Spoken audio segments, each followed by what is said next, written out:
It's Brooklyn Dave here in another, what happened there? Lighting just changed. Another attacking video, courtesy of Davitation Central. Okay, this is all just fun. This is just the philosophy of attack. This is episode 4, and if you haven't seen the previous episodes, I suggest you go back and watch them, because one thing builds upon another. And a lot of what we're looking at is how to attack the enemy king when both sides are castled short, that is on the king side, the side closest to the king where he start in his starting position.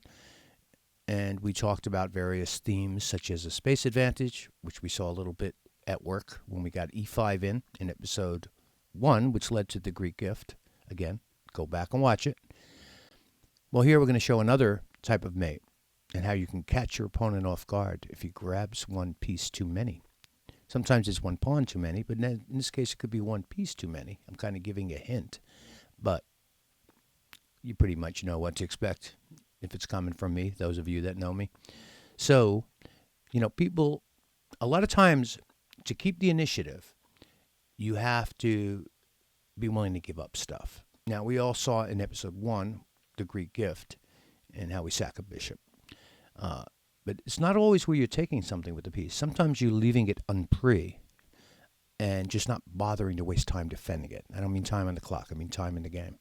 You want to attack. You don't want to, move pieces that don't have to do with your attack. And sometimes a piece doesn't mean as much as you think it does. So here we're going to look at something and we're going to calculate. And this is a time for calculation. This is a time for concrete calculation of moves. A lot of times it's not. A lot of times it's feeling. A lot of times it's just developing, doing certain theories, theoretical considerations. But sometimes you have to pause and look at a position. Now, I'm going to show you a position that most people don't think twice about, and I'll explain what I mean by that now. So let's get us a chessboard, and let's look at this position. Okay. I want you to study this position. It's black's move. Okay? So obviously, you have to think about, here's the queen, and the queen can come sliding in here threatening mate, right? I'm just going to show you, obviously that's the threat, right?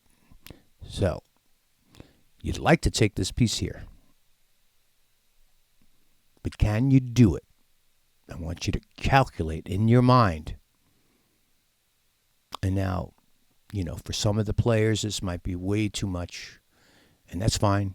You can keep studying chess and come back to this again and again. But this is a very interesting position because white has, I'm sorry, I said me. It's not really me who has it. White has this spear aimed at black's king over here, right? And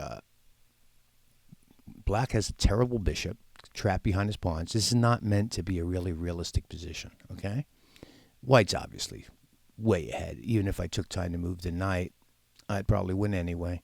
But I want you to think about it now. For those who know chess notation, okay, so you're thinking, we're assuming you're black, and I want you to know, and also assuming white, because white left that knight there. We're going to assume that white did something else, okay? So, and left that knight. So maybe it's a trap. Is that a trap? Can you take the knight? So calculate. For those of you who can do this, stay with me here.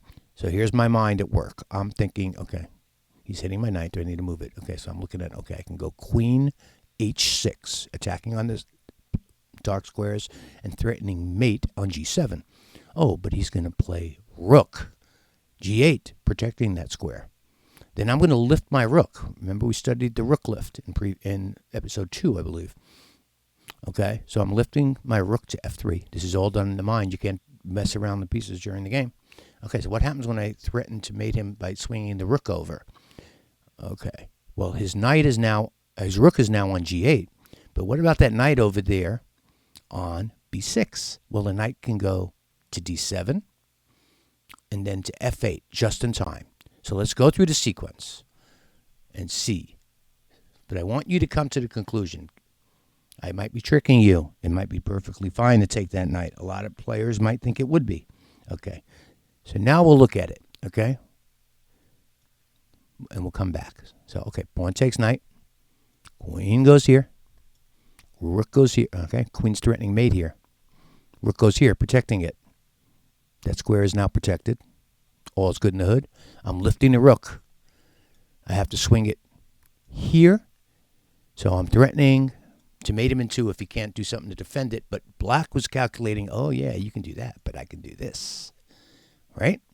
And when I swing the rook over here, he swings the knight over here, defending this pawn. And black might be winning. He just took a piece. And his position is so bad. Look at his queen over here. And look at his rook over here. And look at his bishop trapped over here. I might still be winning. But that's not the point.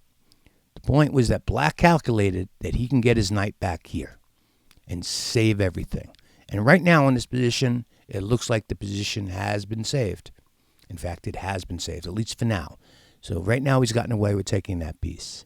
So let's backtrack a little bit. Put things back where they were. Okay, here's this.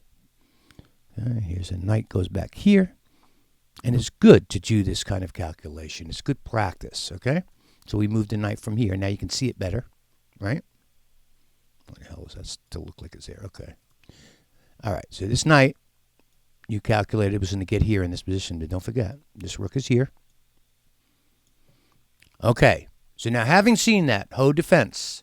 Oh, this rook surely isn't here. He'd be dead in a second. Okay, let's put this back. Okay, here we go. And as you'll see, this is a pretty simplified position. Black, looks like he's cramped, but he's probably got very good drawing chances, even though this spear thing looks pretty scary, right? Does look scary. But probably all is not lost, right? Because we just saw that we can get back. So now you're real tempted. So I want you to look again. Is there something that black missed? And the answer is yes, he did. He missed a corridor mate. So let's play it through. Black takes the knight. And I threaten to mate him on the square here. But black says, I got that under control. I'm just going to go here. Okay. Oh, I'm swinging the rook over. And black's saying, no, I'm going to go here. And when you swing the rook over here, as we saw, black's going to play here, and everything's held, except for one thing he missed, which cost him the game instantly. Do you see it now? And I won't say, yes, that's it. You can pause it and think about it. That's the corridor mate. That's what he missed. He's not going to have time to play this, to protect that pawn on h7, because I'm not going to swing the rook over now. I'm just going to take it. Take the pawn and sack the queen. That's obviously mate if he doesn't take back. And here comes the rook, and that's checkmate. And that's a corridor mate. And that, as you can imagine, can catch opponents by surprise. Now, that was a lot of calculation there. Okay? And in the 5-minute game, most people do not. I do. I do calculate that shit. I will be honest with you, which is why I lose so many games on time. And if you're going to, play like me, you probably don't want to play exactly like me. Because there's players that I have these beautiful games, but they beat me 4 out of 5. So from a score perception or from a rating, they're going to have higher rating points. But I don't play for that. I play chess because I enjoy it, and it suits my style of play a certain way. And so you might not incorporate my style of play, but you might incorporate a little bit of it. And then you'll look at other players and incorporate some of what they do. And you start building a repertoire, right? And you start finding your chess identity.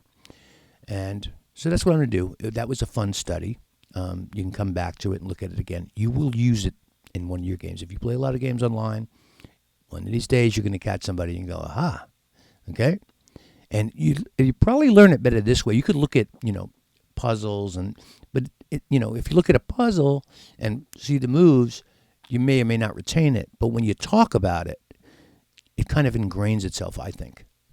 Anyway, that's what I'm trying to do. I hope you find this video useful or fun. And I hope you, if you like the video, then click the like. Like the video if you like the video. And I won't tell if you ring that bell, that little, bell that gets you all the notifications. Subscribe to our channel, Evergreen Chess. You might also want to subscribe to my channel, Brooklyn Dave Chess, which doesn't have a lot of content right now, but I'll be doing some interacting there as well. And we're going to be moving along. We're going to have a lot of content coming up, and this will be part of it because we want to keep it green, evergreen. So I hope you enjoyed it, and come back again and have some fun. Bye.